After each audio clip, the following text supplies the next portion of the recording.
Hi, thank you for joining us. I'm Whitney Wyckoff for FedScoop TV. Joining me here at the 2014 Fed Talks is Paul Bove, social media lead for the Food and Drug Administration. Thanks for joining us. Thank you. Thanks for having me. Thanks. So tell us about your first job in government and what you're working on today. First job went back 10 years ago. I was a contractor for the Department of Education, and I was basically handling internal and external communications for the Chief Information Officer. So you could tell it was years ago, CIO meant Chief Information Officer. There was no Chief Innovation Officer or anything like that. I handled all the communications if there was an outage or anything that was occurring that people needed to know about.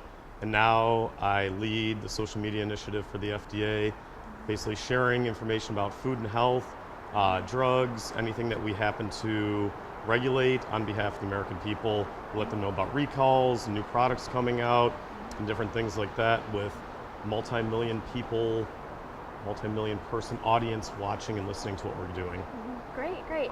And what's different today about the government workplace as opposed to when you first started? One thing that strikes me is I think the workplace in government is younger. When I was in years ago, it seemed like there was an older crowd, and we're seeing more, at least I'm noticing, more younger people taking the step to go into government, maybe fresh out of college or after a couple of years or something like that. And also the technology's better. Like I said, I worked with the CIO and I handled outages. It seemed like we always had one going on.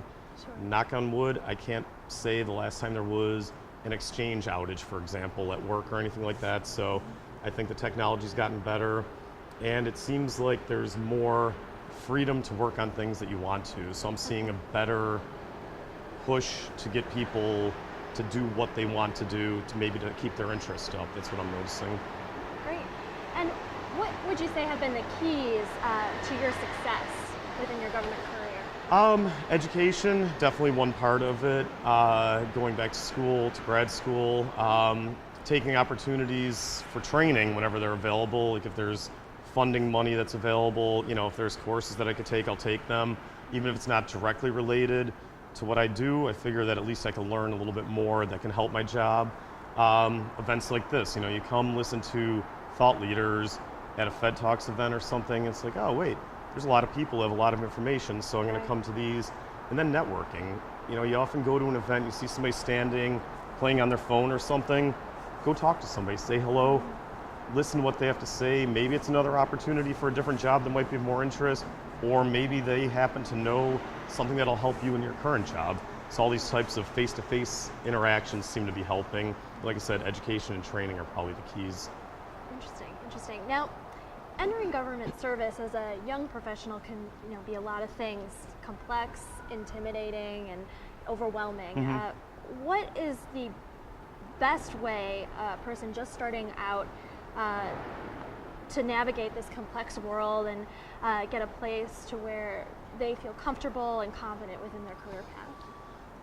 I would say find somebody within your department when you start that can be your confidant. I'm not saying it has to be a mentor, you know, it could be, but somebody who you develop a rapport with that you could say, hey, I'm having trouble with this. You know, maybe not your manager, maybe just somebody who's in a similar position with you, who's been in government for a while. I still do that. Like, how do you figure out, you know, this type of leave process or whatever it happens to be? Or, you know, I'm having trouble navigating insurance information. You know, talk to those people who've been in longer than you and try to figure out what works, what doesn't work. And like I said, keep talking to other folks about the information. Read the websites. You know, when they hand you a big pamphlet of information during orientation, look at it. There's a novel idea. Maybe go to OPM's website, you know, different information that's out there. Most of all, don't listen to the negativity. I've had it happen to me. You come into a new job, somebody starts telling you about all that's wrong with the agency you're working at, or this employee or that employee. Develop your own connotations of what people are like, and, you know, get your own opinions. Don't have a preconceived notion because somebody said, oh, John, I don't like him, because figure it out for yourself and just try to take yourself away from the negativity. Okay, interesting. Now, what resources would you recommend for someone trying to further their career? Again, the training options that come up in DC, there are a ton of them. You know, there's the graduate school that they have for government folks. There are other universities that you can go to. You can even look online for anything you have interest in. If you want to learn photo editing, look up a course or something like that. Take these different courses, and again, network. Talk to the people who are out there. Come to events like this. Check and see if there's a listserv for your particular field of career field, and say, hey, I'm going to sign up here and hear from other people about what they do and how they do it. And don't forget things like LinkedIn. There are resources on there. You can take a look and see what people are doing and talking about in your career field. GovLoop, another great example. So there's a ton of options. You just have to take the opportunity and not get burdened by them. Decide what you want to try to do, and then take those opportunities when they come up, but don't do so much that you end up, forgetting about your job. Sure. And, government is often criticized for lacking innovation, being slow and error prone, often crippled by bureaucracy. Would you encourage young people to serve in a government job today? I would. The description you gave, I think, is old government. It's the impression that I had years ago, and yes, it still exists. It's not the same anymore. Young people are coming in with fresh ideas. They have new notions of what to do, how to make changes. We're seeing it here. You go downstairs and listen to the people talking. It's a great example of all these things. You mentioned innovation. There's a ton of it. If you go to a government conference, chances are you're going to hear ideas that are the equivalent of something you hear in Silicon Valley or something like that. It's just amazing, these fresh ideas, because there is fresh technology. How are we going to communicate? How are we going to provide better services to the citizenry of the U.S.? And what can we do? So I recommend it. If I had known more when I was younger, I would have probably considered a career in government, but I never did. Not until I got older. I think that students who are coming out of school now, they have fellowships and all these different other opportunities.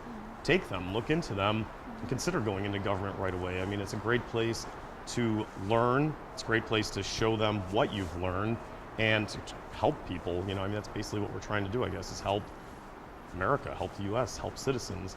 The only limit is what your level of motivation is. You can sit and be that old style government employee, do your job, work there for 20 years or 25 years, get out and not make a dent. Or if you're motivated, there's opportunities. You keep building yourself up the chain, working through different resources and get different great jobs. You can work agency to agency and keep the ideas fresh. So from my perspective, I definitely recommend it. Great. Well, thanks for taking the time to chat with us, Paul. Thank you. I appreciate it. All right. Thank you very much for tuning in.